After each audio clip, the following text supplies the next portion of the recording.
What is our drink of the day, Suze? Well, I'm wearing orange today, so it reminded me of an Aperol Spritz. So maybe one of those. Okay, what does that taste like?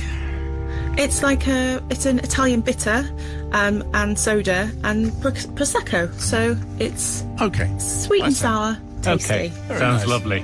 Says Matt, not through gritted teeth. Anyway, that's our drink of the day. Very good. So, Brother Matthew, Sister Susie, in position. Today's confession comes from Nigel. Can I say this has a 12 certificate, and don't do any of this at home. Okay. Also, what on earth is Nigel playing at? Right. You'll think. Okay. A number of occasions.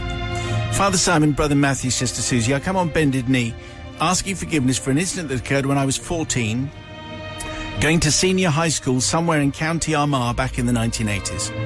As you know, back then, you went to different classes in school, each one in a different place.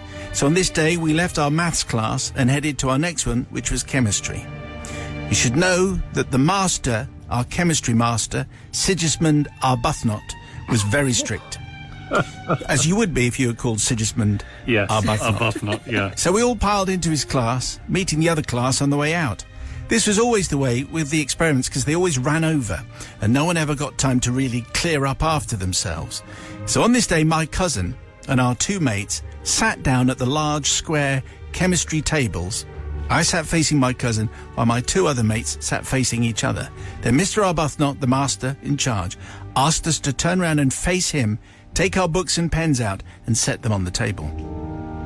Now, at this time, everyone had a habit of biting on the end of their pens, which we all thought was a cool thing. I mean, I just think it's something that people do. Yeah. Not really a trend. But anyway, we were rebels, Father Simon. Okay. Biting on your pens. Yeah. So he started the lesson, and there's me chewing on my pen, not having a care in the world, and the master asked us to open our books. So I placed my pen on the desk and proceeded to whatever page he told us to go to. The lesson continues. I lift my pen back to my mouth, about to give it a good chew, when all of a sudden my mouth starts to crackle, just like the packets of space dust you used to buy. But this was not in a nice way. Do you remember having space dust? Yes, I do. Pour it in your mouth and it used to pop? Yeah. Okay. No, this was a very bitter taste and a sudden numbing of my tongue, and I took my pen from out of my mouth. When I placed it on the table, I had somehow got mysterious crystals on it, and they had stuck to the top of my wet pen from all the chewing. These must have been crystals that had not cleaned up by the previous lesson. Oh. And now they were in my mouth. Oh, dear. This is where the panic starts. Crystals were going off in my mouth. My tongue was getting number and number by the minute, and honestly, I thought it was swelling up, and I tried to get my cousins and other mates' attention, but they were facing the teacher, very strict in Mr. Arbuthnot's lesson. And you had to be as quiet as a church mouse, even if your mouth was on fire. Okay. So here's me thinking I'm actually about to die. But what am I going to do? So in a fit of panic, I noticed that all their pens were lying beside their books too. So I did the only thing a dying 14-year-old would do, and trying not to raise a fuss because you knew the master had a very short temper, I simply rubbed all the tops of their pens in the crystals on the table as well. Oh, right. Now I have to say I'm not proud of this, Father Simon, but I was thinking that if we all have the same reaction, they might shout out to the master and I might have a better chance of surviving. So I did this praying that one of them would disturb the class, not me after all, because I was actually dying. Yeah. I watched as my cousin and his two close friends bit down on their pens, waiting to see if their reactions were the same, if not worse. Suddenly the panic stepped in there as one of them leapt to his feet while the other two started to squeal like pigs as they bitten down on something very vile, which in all honesty they had done precisely that. As this happened, the master screamed, he was from County Armagh, but he's just right. Here we go. What the hell is going on here? No, it's just a standard voice. Oh, that's a shame. I mean, I had a triumph a few weeks ago, but yeah. What the hell is going on here? My mate, who had jumped to his feet, started spitting and sticking his tongue out at the master, and the other two followed suit. But by this time, my mouth had started to subside, and I no longer thought I was in mortal danger. So I sat there and said nothing, while the other three were dragged up to the front of the class and told in no uncertain terms to wash their mouths out with a simple antidote called water. After having a stern telling off by the teacher and told to sit down and not interrupt his lesson again. My three mates returned to their chairs very sheepishly, asking each other how had this happened and why didn't the teacher take it seriously. At this point, I should tell you, Nigel told me what the crystals were, but I thought, no, the responsible thing to do is just not to mention anything like that. Yeah.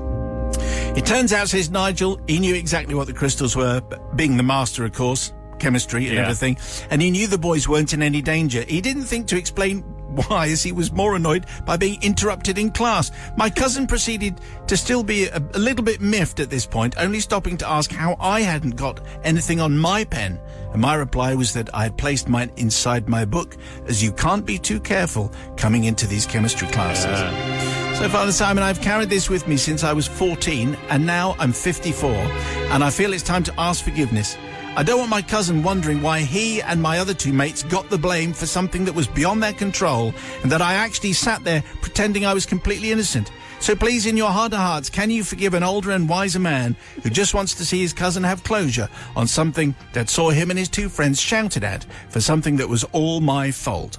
Well, actually, it was, to be honest, it was the crystal's fault, and it wasn't exactly his nice face. It wasn't his fault that the crystals were on the pen in the first place. Anyway, asking for forgiveness so I can get on with my life, says Nigel. P.S. I'm now living in Spain, so I thought it was safe to confess all. Anyway, Sister Susie, what do you make of that from Nigel? Well, Nigel, now, I guess it wasn't your fault in the first place. You didn't leave the crystals there. That was probably the class before who hadn't cleaned up properly. Correct. However, the issue that I have with Nigel here is that he really thought he was going to die, and rather than ask for help, he then put it on his two mates as well. That's not fair.